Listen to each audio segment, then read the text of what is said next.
अस्सलाम वालेकुम। उम्मीद करता हूँ आप सब लोग खैरियत से होंगे। अच्छा जी, आज का टॉपिक बहुत इंटरेस्टिंग है और ये आलमोस्ट हर गायनी के पेशेंट की ज़ुबान पर होता है कि सी सेक्शन की, जिसको बड़ा ऑपरेशन कहते हैं, उसकी रेशो नॉर्मल डिलीवरी से ज़्यादा क्यों होती है। क्या हॉस्पिटल या डॉक्टर पैसों की लालच में ऐसा करते हैं या इसकी कोई और भी रीज़न हो सकती हैं। तो इसकी एक्सप्लेनेशन हम आज डॉक्टर इरा मुनव्वर, एसोसिएट प्रोफेसर गायनी, उनसे लेते हैं। अस्सलाम वालेकुम जी। एक बड़ा जनरल सा क्वेश्चन है जी, ये जो आपने मुझसे पूछा है, और ये बड़ा इम्पोर्टेंट क्वेश्चन है इस पॉइंट ऑफ व्यू से कि हर दूसरा या तीसरा मरीज इस कंफ्यूजन के साथ हमारे पास आता है कि जी प्राइवेट हॉस्पिटल्स में या ओवरऑल गायनी की प्रैक्टिस में सिजेरियन सेक्शन का रेट बढ़ गया हुआ। ओवरऑल अगर हम देखें जी, WHO की जो रिकमेंडेशन है दैट इज़ फ्रॉम 10 to 13%, हम कहते हैं कि एक नॉर्मल एक्सेप्टेड रेट है। बट देखा ये गया है कि rate has been increase to 35 to 40%। कि हम जब सिजेरियन सेक्शन की रेट की बात करते हैं तो उसमें डिफरेंट नंबर ऑफ फैक्टर्स हैं। अगर उन फैक्टर्स को हम ब्रॉडली क्लासिफाई करें तो दो हैं। एक है ऑब्स्टेट्रिक फैक्टर, यानी जो पेशेंट हामला औरत की कंडीशन से रिलेटेड होता है, और एक है नॉन ऑब्स्टेट्रिक फैक्टर। पहले हम बात कर लेते हैं ऑब्स्टेट्रिक फैक्टर की, जो कि एक जस्टिफाइड कॉज होता है, मतलब एक जेन्युइन कॉज होता है सिजेरियन का। उसमें पेशेंट हामला औरत की कंडीशन भी हो सकती है, लाइक हमल के दौरान अगर उसको शुगर है, बहुत बड़ा बच्चा है और हमें लगता है कि वो नॉर्मल डिलीवरी में पैदाइश के दौरान प्रॉब्लम कर सकता है, बच्चा फंस सकता है, तो मरीज़ की काउंसलिंग इम्पॉर्टेंट होती है। इसी तरह बाद मरीजों का ब्लड प्रेशर बहुत हाई होता है, फिर उनके बच्चे की ग्रोथ कम आ रही होती है, बच्चे के वेट पानी कम होता है, वो भी एक सिचुएशन है जिसमें हमें लगता है कि सिजेरियन होगा। फिर बच्चा उल्टा हो, ऑल नीचे के मसाइल, ये मुख्तलिफ ऐसे जस्टिफाइड वजह हैं जिसमें हम सिजेरियन सेक्शन को प्रमोट करते हैं और हमें लगता है कि ये माँ और बच्चे की सेहत के लिए ज़रूरी है। इसमें और इसके बाद एक और कंडीशन है जब पेशेंट जो है वो अपने लेबरिंग प्रोसेस में, यानी बच्चे की पैदाइश के प्रोसेस में एंटर हो चुकी होती है। कोई भी चीज़ या कोई भी डॉक्टर इस बारे में 100% गारंटी हमें नहीं दे सकता कि ये बच्चा नॉर्मल होगा या सिजेरियन से होगा।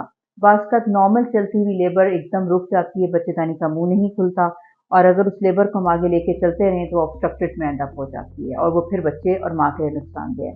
बाज़ औक़ात बच्चे की दिल की धड़कन डिलीवरी प्रोसेस के दौरान ख़राब हो जाती है और बच्चा मेकोनियम पास कर देता है, और बाद में बच्चे का खुदा न खासा ड्यूरिंग डिलीवरी भी खतरा होता है जान पर, बाद में भी नर्सरी में दाखिला और मुख्तलिफ चीज़ियाँ पैदा हो जाती हैं। ये वो जस्टिफाइड रीज़न है जिसकी वजह से हम कहते हैं कि सिजेरियन होना चाहिए। इसमें अगर मरीज़ को कोई दो राहें हों, मरीज़ को चाहिए कि वो अपनी तसल्ली करे और एक सेकंड ओपिनियन किसी और गायनेकोलॉजिस्ट से ज़रूर ले लेना चाहिए, ताकि जब वो बाद में इस प्रोसेस में आए तो उसका ज़हन बिल्कुल क्लियर हो। अब हम आ जाते हैं जी नॉन ऑब्स्टेट्रिक रीजंस की वजह से। नॉन ऑब्स्टेट्रिक रीजंस में तीन मेन फैक्टर्स हैं। एक गायनेकोलॉजिस्ट या हॉस्पिटल, दूसरा पेशेंट इटसेल्फ, और थर्ड हमारे पेशेंट के रिलेटिव।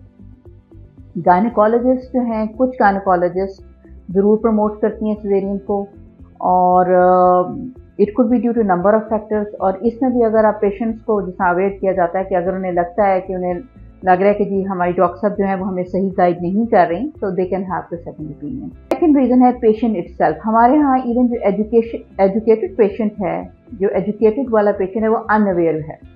पेशेंट कहते हैं जी कि हमारा सिजेरियन सेक्शन इज़ उसके फ़ायदे क्या है, it's a timely and plan delivery, less painful और लेस हैसलफुल। और एक और पेशेंट को की प्रॉब्लम होती है दैट इज़ नोन एज स्ट्रोकोफोबिया, इन्होंने दर्दों का खौफ बहुत ज़्यादा होता है।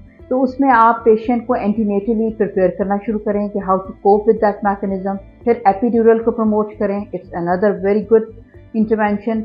आप उसमें पेशेंट जो है वो सेफली जो है वो प्रोसीड कर सकती है, और कोशिश ये करनी चाहिए until unless there is a justified cause normal delivery को प्रमोट करें। And third factor is the patient relatives. हम एक बड़ी मिथफुल सोसाइटी का हिस्सा हैं जी। हम लोगों से बातें सुनते हैं और फ़ौरन उस पर अमल करते हैं। मतलब अगर किसी का एक्सपीरियंस बुरा हुआ है डिलीवरी में, तो पेशेंट फ़ौरन उसके रिलेटिव्स पैनिक करते हैं, कहते हैं डॉक्टर साहब उधर ये हुआ था कि यहाँ तो नहीं हो जाएगा। उस हालात में भी आपने उनको सही काउंसिल करना है और जस्टिफाइड बताना है कि सेक्शन होना चाहिए या नहीं होना चाहिए। इस सारी डिस्कशन के बाद दो पॉइंट्स हैं जिन पे मैं एम्फेसाइज करना चाहूँगी। एक मरीज़ अक्सर हमसे कहते हैं जी कि 9 महीने हम दिखाते रहे जी, सब कुछ ठीक था, एंड पे डॉक्टर ने कह दिया सिजेरियन।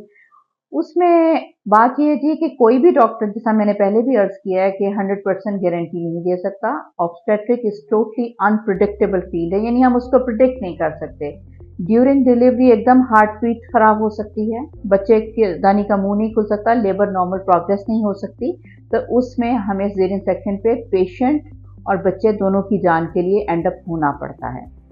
दूसरी चीज़ ये है कि जी जो पेशेंट्स का ख्याल है कि प्राइवेट हॉस्पिटल या डॉक्टर अपने मॉनिटरी फ़ायदे के लिए सीजेरियन कर देते हैं, तो उसमें मैं पेशेंट्स को एडवाइस करूंगी कि they should take the second opinion even in the first condition. अगर वो लगता है उन्हें कि जी नहीं हमारा तो 9 महीने ठीक था, आप क्यों कर दिया, तो you should always get a second opinion ताकि आपका माइंड और चीज़ें क्लियर हो।